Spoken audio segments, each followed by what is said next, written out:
Olá pessoal, tudo bem? O assunto que eu vou explicar para vocês na aula de hoje é uma continuação da nossa aula sobre o conceito de torque.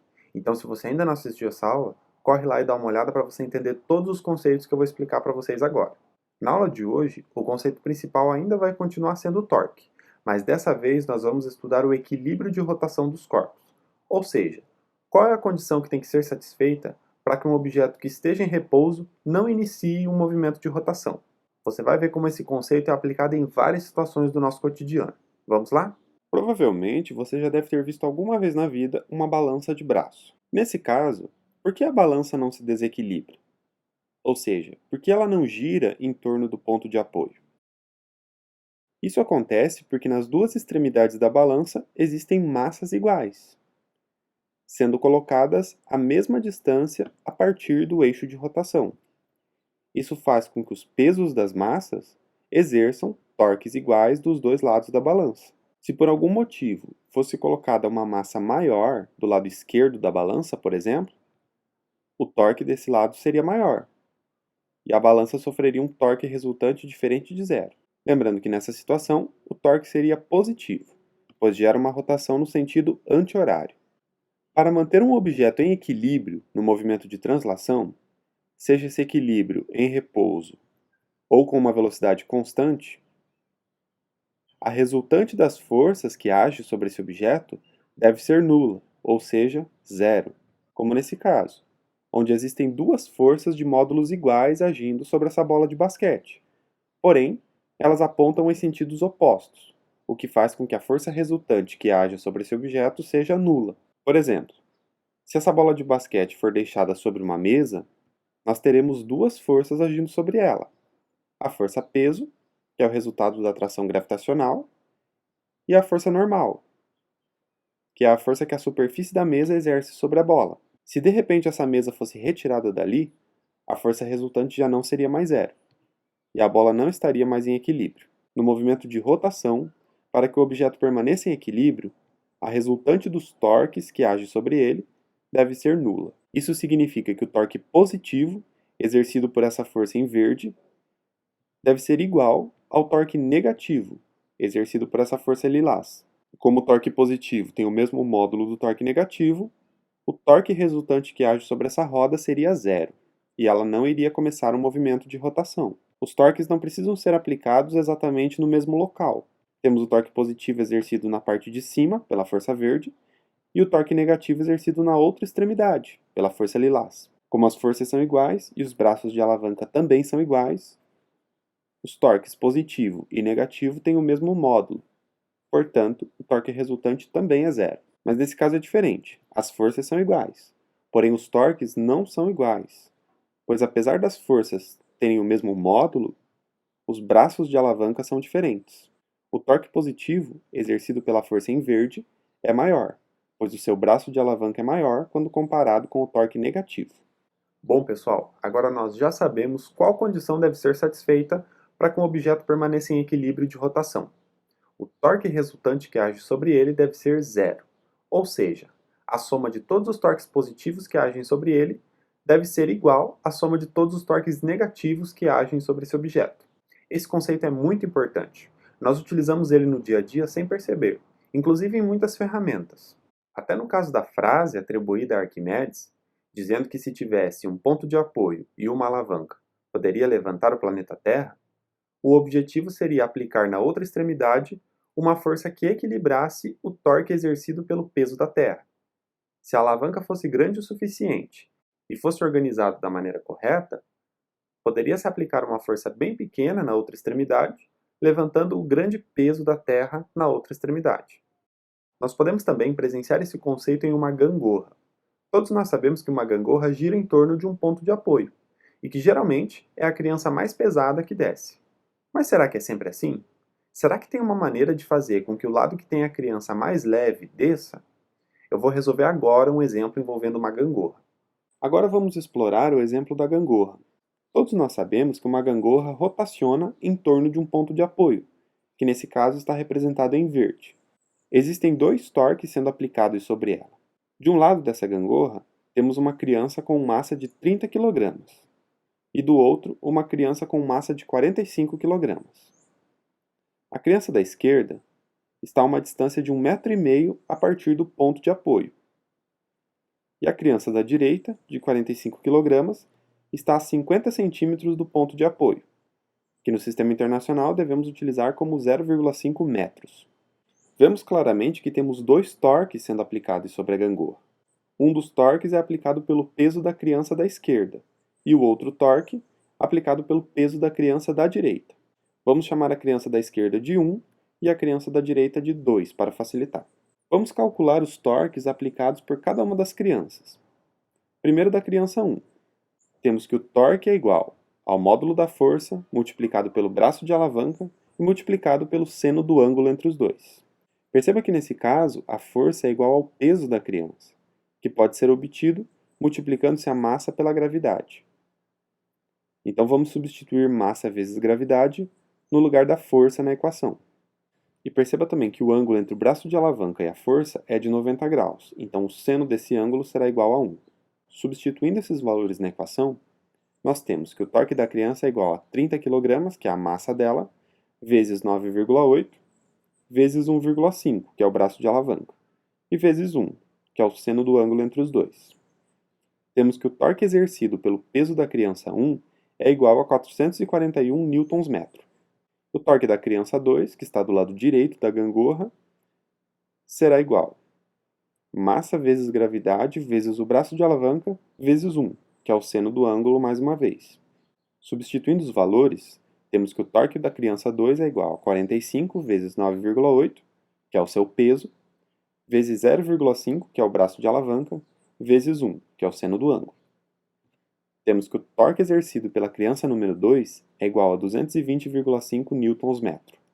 Então temos que o peso da criança de 30 kg exerce um torque de 441 Nm, enquanto que o peso da criança de 45 kg exerce um torque de 220,5 Nm.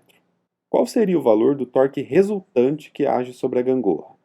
O torque de 441 Nm exercido pela criança 1 é positivo, enquanto que o torque de 220,5 Nm exercido pela criança 2 é negativo, pois gera uma rotação no sentido horário. Então devemos subtrair os módulos dos torques para obter o valor do torque resultante. O torque resultante que age sobre a gangorra é igual ao torque positivo, exercido pela criança 1, menos o valor do torque negativo, exercido pelo peso da criança 2. Temos que o torque resultante será igual a 441 menos 220,5. O torque resultante sobre essa gangorra é igual a 220,5 Nm. Então temos um torque resultante de 220,5 Nm sobre a gangorra. Como o torque positivo é maior que o torque negativo, o torque resultante será positivo e irá gerar uma rotação no sentido anti-horário. Isso porque o torque exercido pela criança 1 é maior. E se quiséssemos que essa gangorra permanecesse em equilíbrio? A criança 1 ficará na mesma posição, a 1,5 metros do eixo de rotação. Mas a distância da criança 2 até o eixo de rotação deve ser alterada. Para que a gangorra permaneça em equilíbrio, o torque exercido por essa criança deve ser maior do que o anterior. Então o braço de alavanca deve ser aumentado. Para que a gangorra permaneça em equilíbrio, o torque resultante deve ser zero. Isso significa que o módulo do torque positivo menos o módulo do torque negativo deve ser igual a zero. Ou seja, o módulo do torque positivo deve ser igual ao módulo do torque negativo. O torque positivo exercido pela criança 1 é de 441 Nm. Já o novo torque exercido pela criança 2 é igual à sua massa vezes a gravidade, que é a força-peso, vezes o novo braço de alavanca, vezes o seno do ângulo, que será de 90 graus. Então será 1. Substituindo isso na equação, teremos que o torque positivo é igual a massa vezes gravidade, que é o peso da criança 2, vezes o novo braço de alavanca, simbolizado por D, e esse seria o torque negativo. Devemos isolar o novo braço de alavanca desse lado da equação, passando massa vezes gravidade, dividindo do outro lado da equação. O braço de alavanca é igual ao torque positivo, exercido pela criança 1, dividido pela massa vezes gravidade. Substituindo os valores, temos 441 dividido por 45 vezes 9,8. Temos que o braço de alavanca é igual a 441 dividido por 441. O resultado é que o novo braço de alavanca deve ser igual a 1 metro. Para que a gangorra permaneça em equilíbrio, a criança 1 deve permanecer a 1,5 metros do eixo de rotação, e a criança 2 deve ficar a 1 metro do eixo de rotação. Agora vamos fazer um exemplo utilizando uma pá. Vamos supor que nós colocamos essa pá sobre um ponto de apoio. Sobre uma das extremidades, nós colocamos uma massa de 100 kg. Na outra, alguém vai exercer uma força de cima para baixo para equilibrar essa pá. A distância entre o ponto de apoio e o centro de gravidade dessa massa é de 20 centímetros.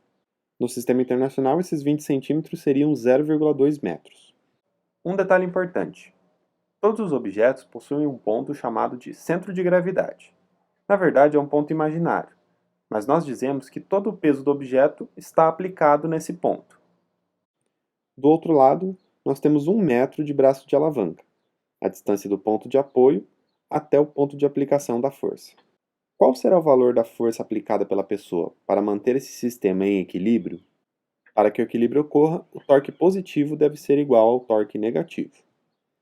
Então temos que a massa do objeto vezes a gravidade, que é o seu peso, vezes o braço de alavanca 1, tem que ser igual à força aplicada pela pessoa vezes o braço de alavanca 2.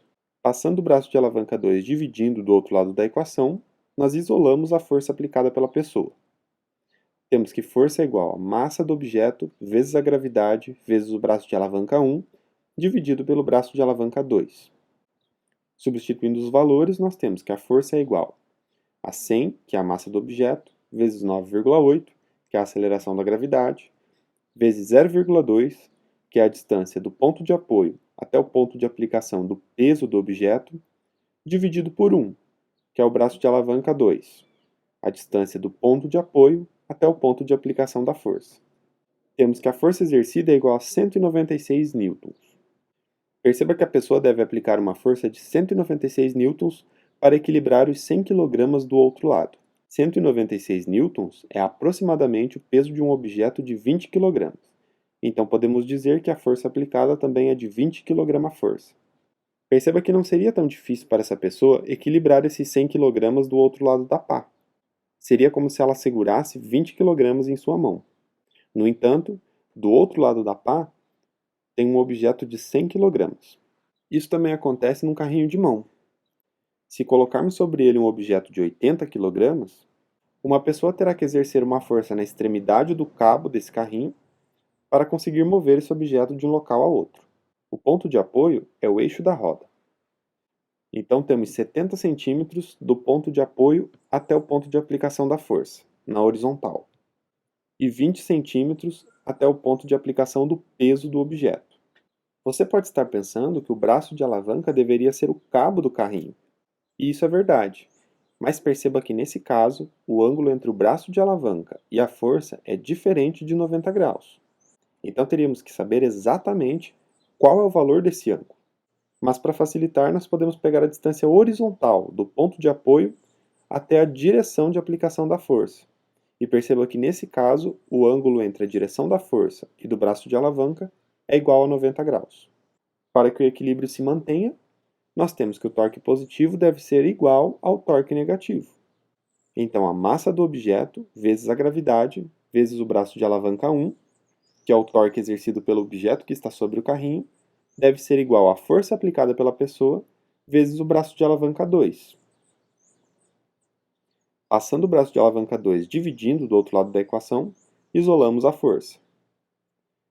Substituindo os valores, temos que a força é igual a 80, que é a massa do objeto, vezes 9,8, vezes 0,2, dividido por 0,7. O resultado é que a força aplicada pela pessoa deve ser de 224 newtons. Dessa forma, a pessoa aplica uma força de 224 newtons para conseguir levantar um pouco esse carrinho do chão e conseguir locomover o objeto. 224 newtons é o peso aproximado de um objeto de 23 kg. Então podemos dizer que a força aplicada por essa pessoa é de aproximadamente 23 kg força. Perceba que para suportar o peso de um objeto de 80 kg, basta aplicar uma força de aproximadamente 23 kgfs, ou seja, o peso de um objeto de 23 kg. Bom, pessoal, nós estamos chegando ao fim da aula, mas lembre-se que durante essa aula nós vimos várias situações onde queríamos que os objetos permanecessem em equilíbrio de rotação. E a receita foi sempre a mesma. Torque resultante em torno de um eixo de rotação, ou como chamamos às vezes, um ponto de apoio, sempre zero. Torque positivo igual ao torque negativo. Dessa forma, o objeto não gira. Comece a observar esse conceito no seu cotidiano. Observe os torques que estão sendo aplicados sobre os objetos. Muitas vezes você pode deixar um objeto em algum lugar e não querer que ele caia. Observe se o peso não está exercendo um torque sobre ele. Dessa forma, você se garante que esse objeto não vai cair dali. Pesquise mais, faça exercícios, esse conceito é muito interessante. Bons estudos e até a próxima! Se você gostou do vídeo, não se esqueça de se inscrever no nosso canal